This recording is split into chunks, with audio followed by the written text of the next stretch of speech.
thank you for everybody for having me. For those that don't know who I am, my name is Nicklaus Brandehoff, and I'm a physician by training. And so I'm going to present our work in Guinea. It's going to be probably quite dumbed down compared to sort of all the stuff that's been presented today. But I'm going to present sort of what we have done on the ground there and sort of some very applicable, very simple approaches that we've taken that seem to have improved clinical care um, and hopefully sort of help improve the translational model there.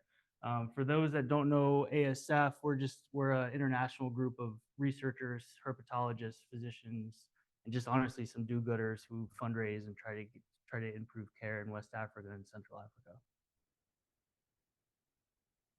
And which one? There we go. All right, for the Americans in the audience, this is a map of Africa. Guinea is on sort of the west side here. It's just below Senegal, right next to Sierra Leone. It is an interesting country in that it's kind of a compressed biome area. Ghanaian scientists like to say it's Little Africa because in the north end you get sort of a lot of sort of Ekis territory, sandy area. It goes down through sort of a lot of savanna and things of that nature. And then the southeast gets really sort of dense forest type region. And so you get a lot of different variations in species there. And so in Guinea, we have 13 medically significant species to deal with. A lot of those, actually most of those I would prefer not to be bitten by. So, Polyepis, we got Dendrospis viridis, Nigercollis. We have Savannula, but I've yet to add Wolfgang splitting it into 15 different species or whatever he's doing at the moment. And so I need to add that to this list. It's kind of an old list now. And then in the southeast area, you get Atheris chlorechis. You get a wide variety of different species there. So we are based in Kindia, which is about 60 miles northwest of Conakry, which is the capital. This is the typical sort of town center. This is a very common sort of scene in this region for the market. It can be very dense with lots of people. Cassis loves sort of the urban environment, and so bites do occur within the city here. But as we know from everything with snake bites, the vast majority of bites occur sort of more in the agricultural area. So these are kids in the morning farming here. This is a very common scene here. I can almost guarantee you that there are mambas up in those palm trees there. They love to sort of hang around the top up there. And then this is the most common scenario. If you didn't notice, there's a puff adder sitting right here. This is obviously a staged photo, but it's to represent sort of what the typical environment is in this area and why snake bites occur. This gentleman is farming probably barefoot or in sandals. It is quite hot and quite muddy there. And just to show, this is a Naja guineensis. This was caught just on the perimeter of Conakry, which is a very dense urban city, probably 2 million, 3 million people. We don't actually know. So this just shows you that even in the larger city areas, that you're still susceptible to envenomations by very medically significant snakes. This is the largest forest cobra I've ever seen. It's 2.66 meters from snout to vent. And they've Alpha and Kara found it 2-3 months ago, and we're looking at the venom now. We're very curious about it. When you think about working in these environments, you have to completely reframe sort of your idea what medicine is. At least for me, being a U.S.-based physician, because at my fingertips when I'm working, I have all the resources that I need. Right. This is a picture that I took after a bloody resuscitation. I honestly don't remember this case. It was a long time ago, but I have a $100,000 ultrasound machine in the corner. I have a $60,000, $70,000 ventilator machine. I have just throwing gloves everywhere and throwing equipment everywhere to try to, save this person in front of me. which isn't the case in places like Guinea. This is one of our snake bite clinics. This is kind of what we have for people coming in is you see a bed, there's no sheet. We have adapted sort of these ubiquitous pulse oxes now that everybody knows about that COVID occurred, right? It can take the heart rate, the oxygen saturation, we'll do manual blood pressures. I'm pushing anti-venom through a 10 cc syringe. I don't have drips that I can use and titratable things that I can do unless we sort of rig something up. I have gear in my backpack, basically. So some basic stats about our clinic. It's as of now, we actually have 2 clinics, but this clinic has been established since 1997 by Salou Balde. He's a herpetologist by training, but saw sort of the need for snakebite care in the region and opened this clinic up here. And over time, it's sort of really established as the single snakebite clinic in West Africa, especially in Guinea. Now we have a second clinic, so that's great. But this clinic, we get about 500 envenomations per year. That includes largely betta species, so puff adders and western gaboon vipers. We do get a lot of mamba envenomations, mostly green mambas, occasional black mamba envenomations. Nigercollis envenomations are common. Forest cobra envenomations are common. A lot of costus, a lot of atractaspis. The average time to treatment is about 8 hours. That's transport, because we're getting cases from all over the country. We'll get into some of the challenges with that. And then mortality without any treatment is about 30%. That's when they started the clinic. In 2022, with sort of the things I'm going to talk about, we saw 589 patients. 15% of those are severe neurotoxic envenomations, respiratory failure level envenomations. We had 11 deaths, which makes our mortality around 1.8%. Now, within those 11 deaths, we include drop-off. So what happens is, and I'll get into it, is almost 100% of our patients go to healers before coming to our clinic. If the patient gets better, then the healer did their job and did amazing work, dry bite or not. A lot of times they will get worse and then they will ship them to us and they will sometimes arrive on our doorstep dead. And we keep that as a record. This is our newer clinic now. Before you saw sort of this 2-bedroom converted house. This is now a 12-room, much larger facility. We have a resuscitation room now. It looks pretty rudimentary, but what you can sort of see there is you see now a better monitor, a high-powered suction device for the cholinergic crisis that occurs from mamba envenomations. What you don't see sort of around the corner, there's a big pharmacy there, there's an observation room, there's all sorts of stuff. So we're trying to sort of improve the level. But even with the very basic stuff that we've implemented, we've been able to decrease things to a significant improvement. Now, the logistical issues, the things we've learned from working in this region and are going to continue. The biggest issue as far as getting treatment is we know that the earlier you get antivenom, the better you're going to be, right? Cytotoxic envenomations especially, but Dendroaspis envenomations, if you're going to rapidly decline in an hour, so you're going to want antivenom on board or at least respiratory support. But their roads, this is the main highway. It's, this in the rainy season, which is the majority of our envenomations occur during the rainy season, is incredibly tough to traverse. And it is not uncommon you get delivered by a motor taxi. Now, with neurotoxic envenomations, what they do is they put a family member on the back, they put the patient in the middle, and then they wedge them between the taxi driver, and that's how they just go. So they kind of just show up like that. Must be like being paralyzed and on that must be just incredibly terrifying.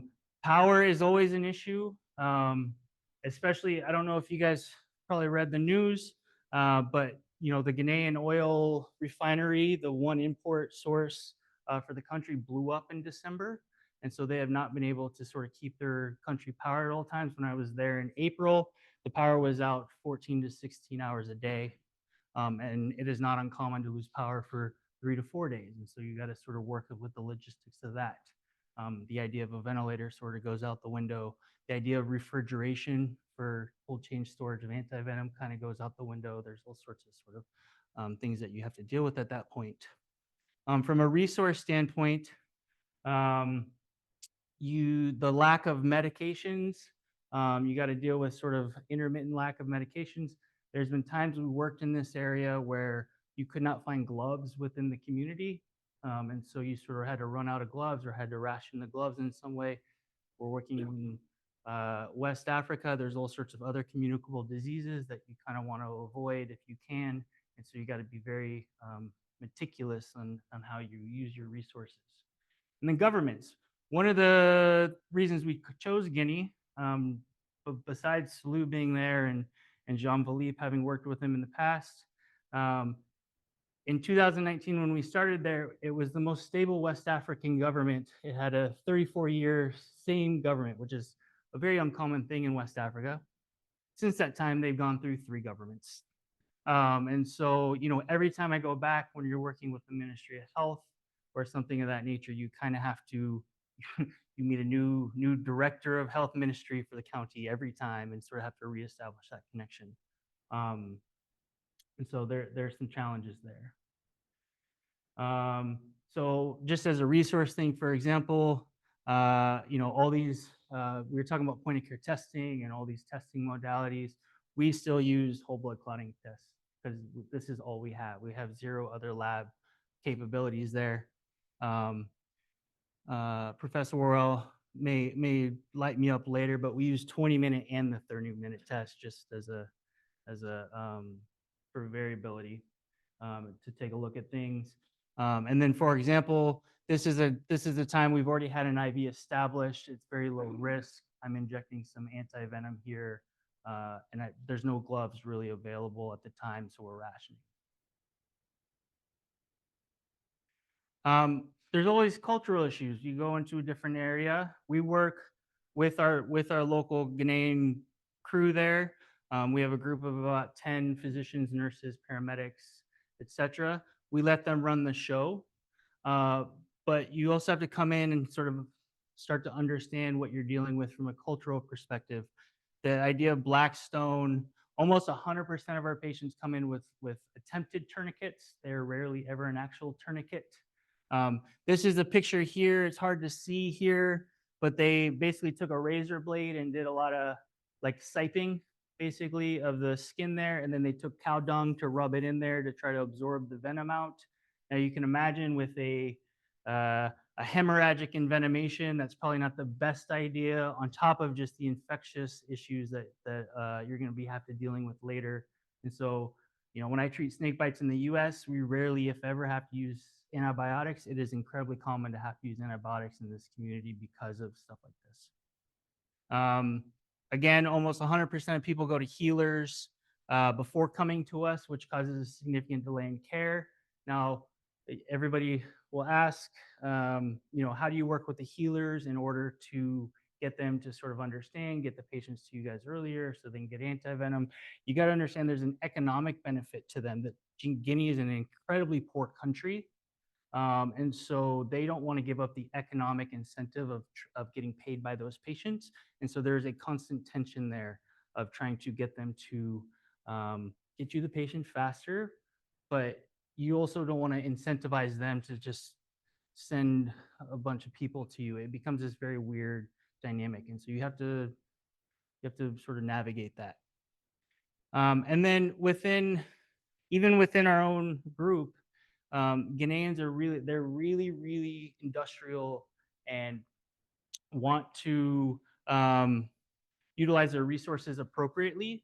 And so it's common that we give 2 to 4 vials of antivenom. We rarely have to give 6. But in polyepis cases, we do have to give more. And so like after we had one of our rare deaths from an envenomation, one of our physicians said, we wasted 6 vials, right? Because for them, that would have been 3 more patients to treat in the future. And so for me, as uh, an American physician that just wastes resources constantly, I would have given way more, but for them, that was an issue for them. This is again this is Nabi. Nabi is the greatest snake catcher I've ever seen in my life. This dude is an absolute beast. Um, but he is missing his left index finger because he got bit by a green mamba. And I don't know if you guys have ever seen World War Z, where the lady gets bit and they just like cut off the thing so the zombie virus doesn't get through their wrist. They just literally cut his finger off on site so he wouldn't get envenomated in the field, which is bananas to me, but that's just what they did because they just didn't know sort of at the time what the best situation would have been. There's training issues. So there's lack of residencies. There's and then you could develop the acute care issues, the observation issues, and the long-term issues, right? As an emergency physician, medical toxicologist, I'm used to the acute care, life-threatening issue, and then you deal with sort of the observation after you've stabilized them, and then how long, what's the long-term sort of outcome, what treatment or follow-up should they get, right? So we do a lot of airway training. So this is showing them bag valve mask. For airway, intubation can be quite difficult technique to learn well, especially in the emergent scenario. And so we use eye gels. This is a supraglottic device that sits above your larynx that you can breathe through.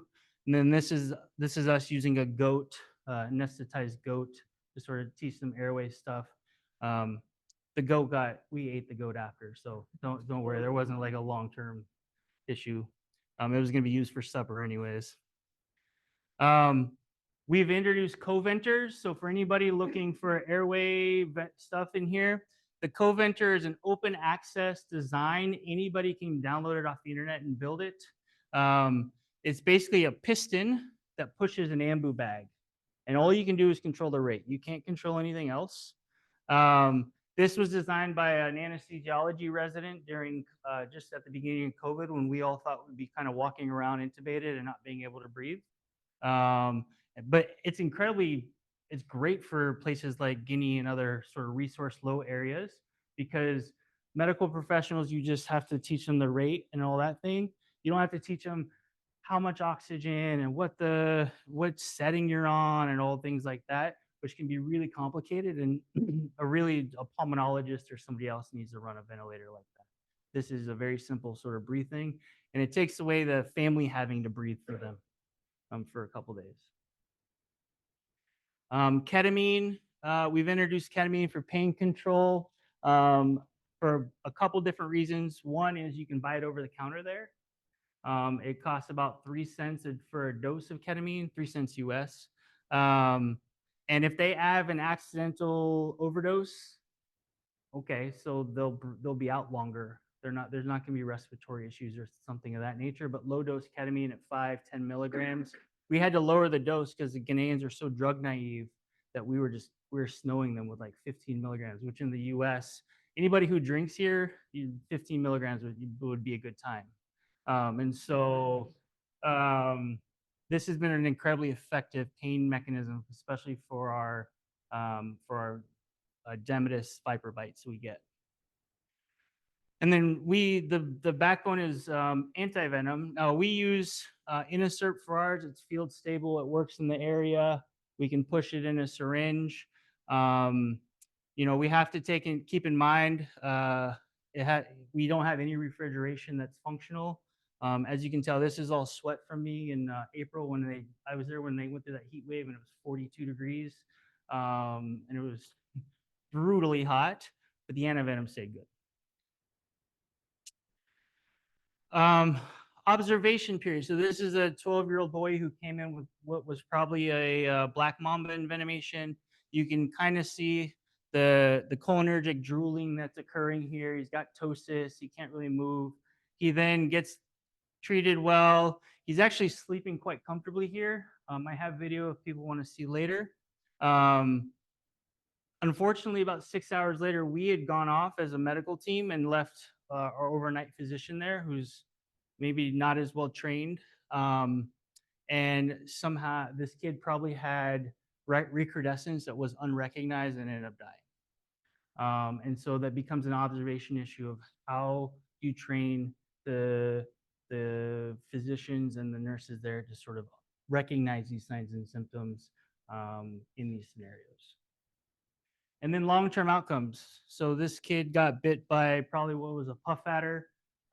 This is day 5 here. It's hard to see, but he's got a lot of edema, a lot of blistering still, and probably has a lot of have a long-term morbidity. And we often base all of our outcomes on death, but we really need to focus on sort of what the long-term outcome is, because this is a 12-year-old boy who's going to be probably a financial burden at this point until he recovers and can work again.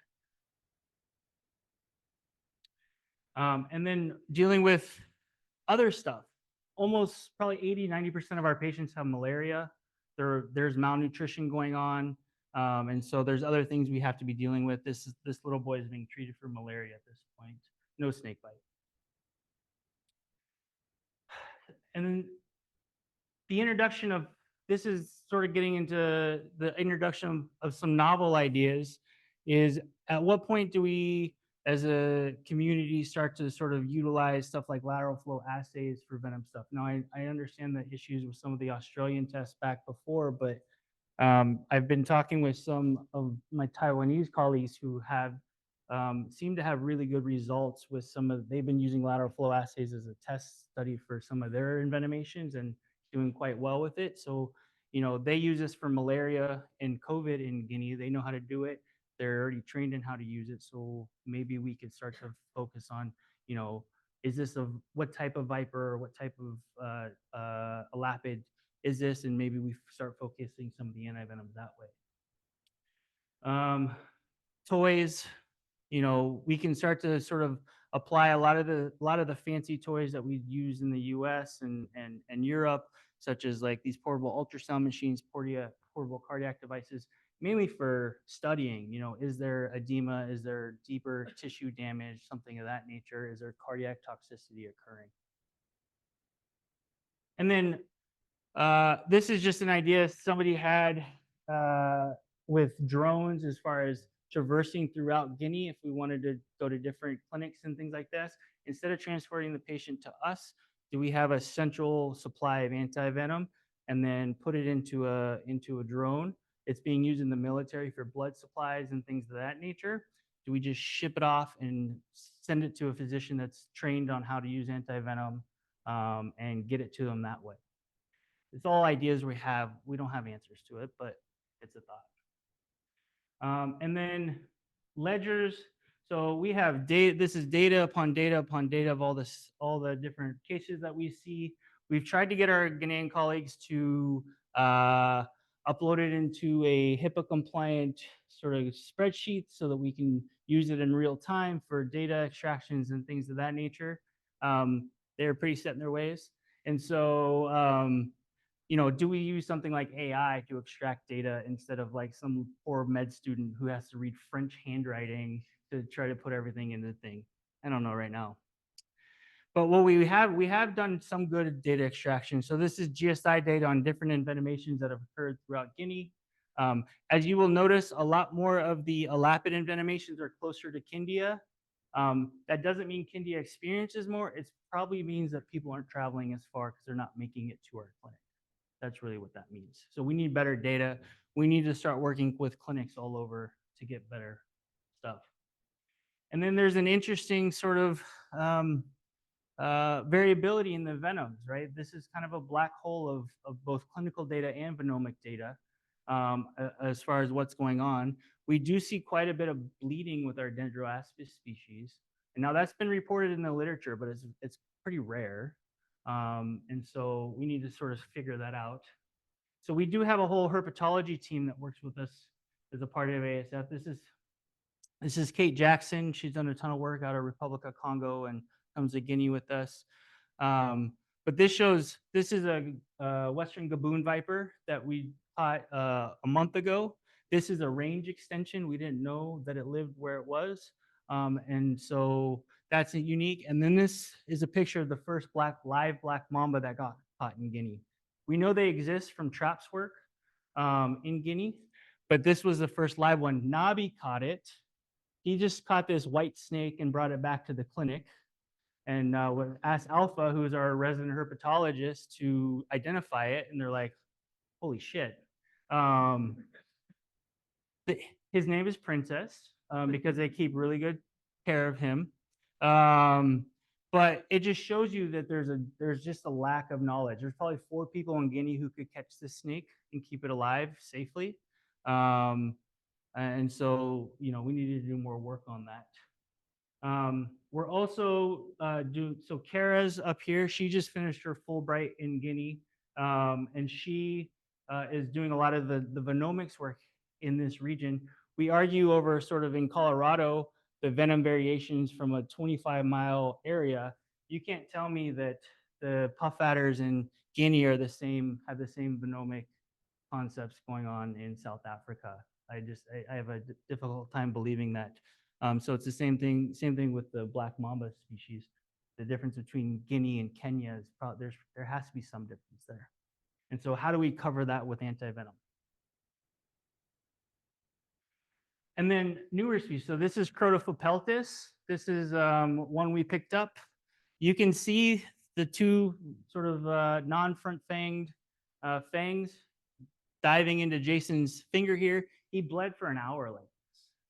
So there's clearly some sort of thing going on, and needs to be sort of, whether it's medically significant or not, I don't think it is, but it's just an interesting, like, there are other things going on in Guinea and new species that we should be looking at. And so I'll jump through. So we're doing a bunch of venomic work along with clinical work. I'm working with Anthony Saviola and Kara Smith at the University of Colorado in their Venomics lab there. But basically, I'm throwing an olive branch out to everybody here. We're happy to collaborate with everybody because there's more data than any of us can process and do. And we all have our sort of our niches and our skill sets are all different and could be utilized together to sort of figure this out. Our end goal is to work throughout Guinea, sort of this hub and spoke model, and set up other clinics in different regions and train physicians in different regions. We do have a clinic in Makini, Sierra Leone as well. They are a standalone clinic that we partnered with just for snakebite education, but they're a general clinic and see everything. And then next year, we're going to start our project in Brazzaville, Congo, Republic of the Congo, which Guinea has a lack of data. Congo Brazzaville has 0 data. We know nothing. We don't know epidemiology. We don't know. We have a good idea of some of the snakes there, but we don't know anything clinically there. It's going to be a brand new sort of step for us. And this is the reason why we do it, just to sort of help out the population in that region. Fantastic people. And any questions?